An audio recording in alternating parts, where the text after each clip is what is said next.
Hey everybody, Garden Weirdos here. It's been less than a month since we posted our tour of the backyard, and we're seeing signs of spring everywhere. See if I can get a little bit closer, but we've had 2 fat robins coming around. Let me see if I can zoom in a little. I just put some fresh grubblies out. Grubblies are a brand name of grubs, dried grubs. Not just some fun name that I have for bird feed. Although that would be a really good name, just for a fun name for a bird feed. I noticed a couple things when I came out earlier to put the flaps down on the greenhouse, and that's the blackberries have a little bit of growth on them. This is about the time of year when I'll come out and put some fertilizer around the base. But I honestly did not expect that so quickly. Just kind of sneaks up on you.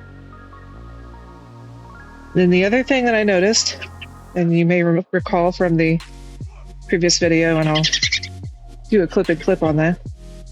This is the same rose from the corner that we had trimmed down for the season, and it will be probably blooming like crazy in less than another month. And in the greenhouse, the elephant garlic has gotten really big. I need to look up and see what the next step is. I believe something that'll sprout or flower. I always have to look up. And then the green onions that I transplanted from a bunch from the grocery are doing very well. I come out about every 3 to 4 days and snip them off and get some fresh bits for cooking. It's kind of hard to see too, but you can see it on the floor. It's covered in pollen. So the trees have really gone crazy, and feeling it in my eyes and my nose. But we're about to get a couple days of rain, so it should wash things out just a little bit. One additional update that we've made. Well, it's been relatively cool. We've had a little bit of spike of heat, but we got a 50% UV blocking tarp for the greenhouse. We moved it over to this corner, which was new, and we've put some sandbags, 50-pound sandbags on the side, so it should help keep it more stable and cool, regulate the temperature when it gets much hotter. It's a little early in the season, but hummingbirds start migrating, and you want to be ready for when they show up so the birds don't think your feeding spot has moved. This nectar should be fine to keep outside for about a week while it's cooler.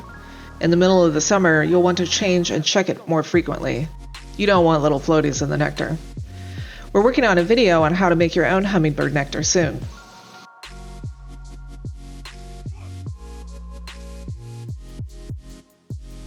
We have a new visitor in the backyard. It's a opossum. We've named him Winky because it looks like he might be missing an eye, but I think he's coming around to clean up some of those grubblies.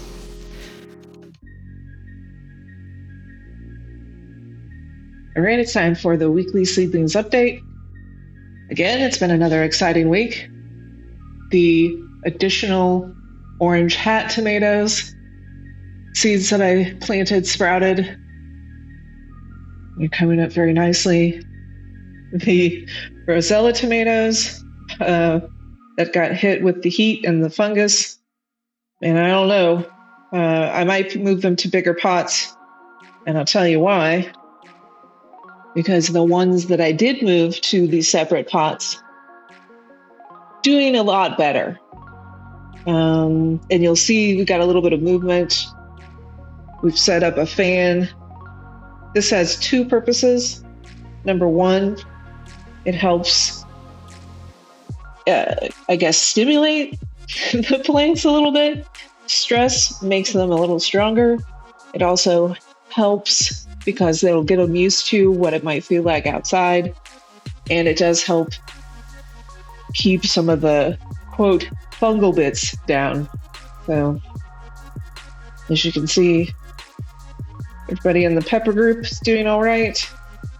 The tomatillos and eggplant getting tall enough that I went ahead and raised up one of the lights there.